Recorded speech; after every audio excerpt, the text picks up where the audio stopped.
nobhuti uMadoda Dlakose waphake kwaNalibali ongumququzeleli ke wamaphulo okufunda. Uzokube esicacisela ke ngokubaluleka kokubhiyozelwa kweemini ezinjena. Kodwa ke ungalibali ke mtshana into yoba sikhona phaa kuFacebook umhlobo ne-FM 88-106 okanye ke ungasifonela phaa ku-011 714 0325. Sincokola kaloku ngenyanga yokufunda okanye ukufundwa kwencwadi. Molweni tata. Molo msasazi. Ninjani namhlanje? Sivuke kakuhle kakhulu. Ninjani nina? Hayi siyaphila enkosi. Tata. Liyama yazi namhlanje ndigcwele imincili andifuni nje ukungatsho. Ngoba kaloku utata uMadoda waye lapha mna ndiqala unyaka wami woqala sadibana notata uMadoda. So nje kumnandi namhlanje ngoba ingathi going down memory lane. Kodwa ke tata ndifuna ukunika lithuba mani ukubulisa abatshana basimameleyo namhlanje. Enkosi kakhulu msasazi, ndithathe lithuba ndibulisa kubo bonke abaphulaphula abakhoyo emakhaya, ingakumbi ke nina batshana. Enkosi kakhulu tata. Namhlanje sincokola ngento ebalulekileyo kakhulu ingakumbi ke ngoba kaloku siyayazi into basiphila kwixesha lobuchwepheshe. Uninzi lwabantwana incwadi ngoku ayiseyonto abayithathela ingqalelo kakhulu. Ngoku siyafuna uqonda kuwe tata into yoba mhlawumbi iimini kwakunye neenyanga ezinjengo-Court Reading Day mhlawumbi njengoba zingaxatyiswanga, ingaba mhlawumbi wena xa ucinga yintoni unobangela waloo nto?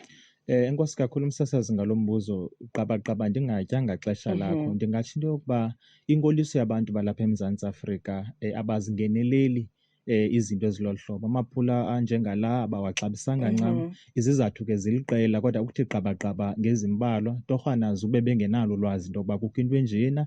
Ikhona ke neminye imingeni enzulu ngokwasekuhlaleni.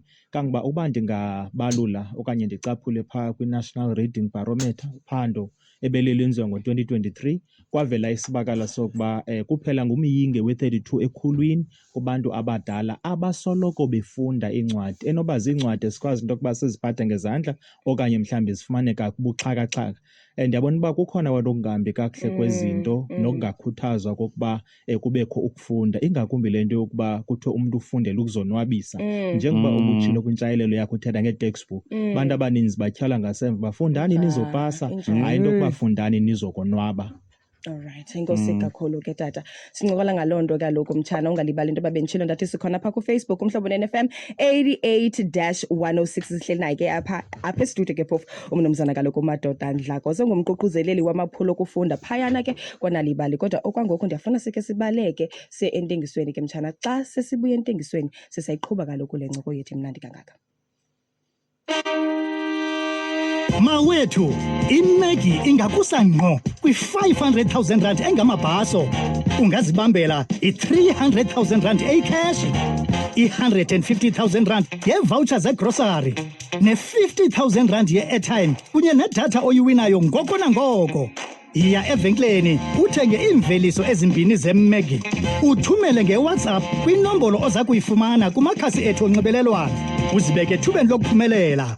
Khawuleza, xa kufika kwii-noodles, khetha okona kulungileyo, uzibeke ethubeni lokuphumelela amabhaso angayiwayo. NgeMaggie kuphela, ningaphoswa, kukho imiqathango nemimiselo. Olu ayilo vavanyo kwiveki enye kuphela uAckermans unezona zisulu zingayiwayo kwiibhayiki zasebusika zabantwana. Xaphaxaphisa kaloku ufumane isaphulelo se-40 rand kwiibhayiki zabaneenyanga ezintathu uyotsho ku-36, nesaphulelo kaloku se-60 rand kwiibhayiki zabaneminyaka emibini uyotsho kwe-9, nentarhantarha kaloku yesaphulelo se-70 rand kwiibhayiki kaloku zabaneminyaka u-7 uyotsho ku-15. Zifumaneka kaloku nge-1 uyotsho ku-9 apha ke kuMeyi. Ungaphoswa kwaAckermans kuphela kukho imiqathango. Sifumane Makhanda ku-93.5. Unomhlobo kwaye ke umhlobo ne-FM akasoze akulahle. Buyaqala ke ukuyivula yakho iradio mphulaphuli. Hayibo oko uphi kaloku mtshana. Namhlanje kaloku apha kwizimvo zabantwana sincokola ngenyanga yokufunda okanye ke ukufundwa kwencwadi. Ukhona ke umnumzana uMadoda Dlakose. Yes, mnumzana uNdlakose, ndiyafuna ubuza tata into yoba ingakumbi ke ngokunje nina ninguNalibali siyazi mos uba zinintsi izinto enizenzayo eziliqela ingakumbi ukuncedisa ke kumntwana lowo ekubeni uba siphuhle isigama sakhe nohlobo afunda ngalo okanye afundiswa ngalo okanye aphulaphula ngalo. Kodwa ke ndifuna uqonda kwezinye zezinto enizenzayo ingaba mhlawumbi nenza ntoni ke ngokuqinisekisa into yokokuba ezi mini ezimile nezi esithetha ngazo namhlanje niyazibhiyozela? Enkosi kakhulu umsasazi, ndiyabulela. Singunalibali ndingatsho into yokuba siyawenza nako qho, hayi kuphela kwinyanga kaCanzibe, wokuqinisekisa into yokuba siyawakhuthaza amaphulo okuba kufundelwe ukuzonwabisa mntu ngamnye, mntana ngamnye, mtshana ngamnye, nabantu bokuhlala noba ngabaphi na. Sithanda ukukhuthaza into yokuba babelane ngencwadi nabanye abantu, basoloko bekukhuthaza ukuthanda ukufunda, futhi ke bawaxhase amaphulo ajoliswe ekubeni uluntu lukuthakazelele ngakumbi wena msasazi ukufunda. Ngokomzekelo, uba ngaba ungajonga kumakhasi ethu onxibelelwano ngoku ndithethayo, uyawufumaniseka into yokuba ikhona i-hashtag ethi Get Caught Reading Month. Kwangaxeshanye sikhuthaza into yokuba umntu aveze ifoto lakhe efunda kuloo ndawo anqwenela ukufunda kuyo. Iba yinto entle kakhulu. Kuba buhlungu ke kule ndlu emnyama ngoba uyawufumaniseka uba ngenye ixesha xa uye kwamanye amalwandle awukhe umbone umntu ofana nam nawe efunda phaya, kodwa iba ngabantu bezinye iintlanga. Ingekho uba ke ndinobuhlanga, kodwa ndizama into yoba ingaske nathi simane sibonwa torhwana sifunda, endaweni uba ukhwele emthini ucinga oonoyana bakho, ukukhwele nje emthini ukhe ufunde incwadi liyema. Ndikuthembile ke ndisigama sakho ukuba hayi ngoku ufunda nyhani kunokuba wawuqala. Yes, yeah. Enkosi kakhulu tata. Kanti ke ndifuna ukhwela kule nto uyithethayo tata, ngoba kaloku uthi into yoba masibatyhalele abantwana kule nto yokufunda, kule nto yeencwadi. Ndiyafuna uqonda ke ngoku tata, kwabantwana abangafuni ufunda, ufumanisa into yoba ngoku hayi sana umntu ukuze afunde funeka akhuphe i-textbook yakhe ye-maths okanye i-textbook ye-geography athi uyafunda. Umzali yintoni anoyenza yena ukuqinisekisa into yoba umntwana uyakukhuthalela ukufunda? Ngumbuzo omhle kakhulu lo msasazi. Ukuba ngaba umzali akafundi yena gaqa, kuza kuba nzima ngomntana into yokuba afunde. Kwaye sifuna into yokuba into etyhala umntana ekufundeni ibe ngumzekelo womzali. Uba ngaba ekhaya azikho iincwadi, njengoba ngelishwa kuphando oluye lenziwe kuye kufumaniseka uba khaya ngalinye kuyenzeka into yokuba kubekho incwadi enye, okanye umntana azalwe akhulele kwikhaya apho kungekho kwanto enencwadi. Loo nto iza kuba yingxaki. Kodwa xa ngaba abazali behleli nje bathetha ngencwadi, kukho ne-reading corners ezikhoyo apha endlini, uyayibona ke ngokwakudala kwakho into kwakuthiwa zii-room divider. Uyawufumaniseka kwakuhleli ornaments phaa. Khawucinge xa ngaba kwakuhleli ke ngoku iincwadi, umahluko noko ubuza kuba khona. And then ngoku bhuti madoda, xa sele siyivala mhlawumbi ke kuba ke sesihleli vele sikule nyanga yokufunda incwadi, ungathini ke ngoku kumtshana lo siphulaphule ngalo mzuzu, ingakumbi nakubazali, malunga ke nokubaluleka ukuba ezi ncwadi ezi sizifunde, yaye nabazali kubekho inxaxheba abayithabathayo abayidlalayo ekuqinisekiseni into yokokuba nathi njengabatshana isigama esi sethu siyaphuhla? Bazali nani batshana emakhaya, ndifuna ukunibongoza ndinikhuthaza ngelithi incwadi ayikokuchitha ixesha ukuyifunda. Iluncedo ukuze ukwazi ukuba ngumntu apha ebomini, yakwazi ukuzithemba, iyakunceda phantse kuzo zonke izinto zobomi. Ndidla ngokwenza umzekelo ke ngokuba siyazi into yokuba amaxesha amaninzi abantu baye gule nabantwana.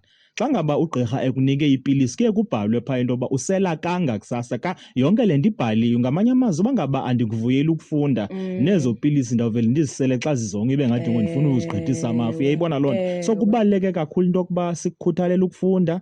Ewe, akubalulekanga nje into yokuba sikhuthaze okanye sifundise ukufunda, kodwa sifuna into yokuba sifunda into esonwabisayo, sifunda into ekhupha istress. Ewe, sifunda into ezawusenza sidlamke ze sizive sihlaziyekile. uLiam ebeke wenza umzekelo phaya ngokuba maxambi xa ufunda kuyenzeka into yokuba ube sekoneni uze ngoku usebenzise umzekelo womlinganiswa othile kwincwadi oyifundileyo. So zininzi izinto eziluncedo kakhulu ezibangelwa kukufunda, kungatshona ilanga sizithethe. Bhuti madoda, benzawubuza into yoba ziba khona ke ezi ncwadi thina ke njengabatshana esinothi hayi le imnandi mhlawumbi ibalisa ibali loopopayi, into ezinjalo, ngoba uyofumanisa into yoba enye into ebangela into yoba umdla singabi nawo njengabatshana kukuba mhlawumbi ezi ncwadi ezi zibalisa izinto ezintsokothileyo.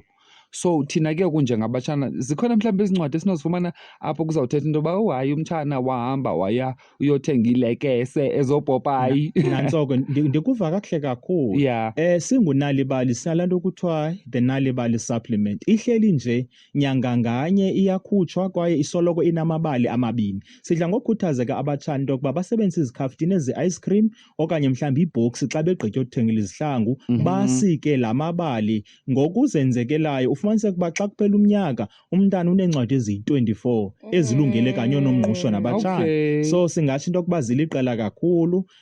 Ningandikrweca ke nasecaleni ukwenzela into yokuba ndikwazi mhlawumbi ukunika amagama abanye ababhali abangombondo zihlanjiwe nababhala iincwadi ezilungele abatshana. Ezi ke uthi ke msasazi azintsokothanga, zibhalwe ngolwimi olulula noluqondakalayo for abantwana. Ndicela ubanike inamba tata apho bazokwazi ukufumana khona. Inambari ithi 0761837260. Alright, enkosi kakhulu tata, sabulela kakhulu ngexesha lakho. Ndinethemba nyhani ke into yokuba ukubheka phambili abantwana kaloku baza buqonda ukubaluleka ke phofu kokufunda incwadi. Enkosi kakhulu msasazi, ndiyalixabisa kakhulu elithuba. Ndibulela nakuni baphulaphuli ngenyweba yokuba nikwazi ukusiphulaphula. Nkosi tata.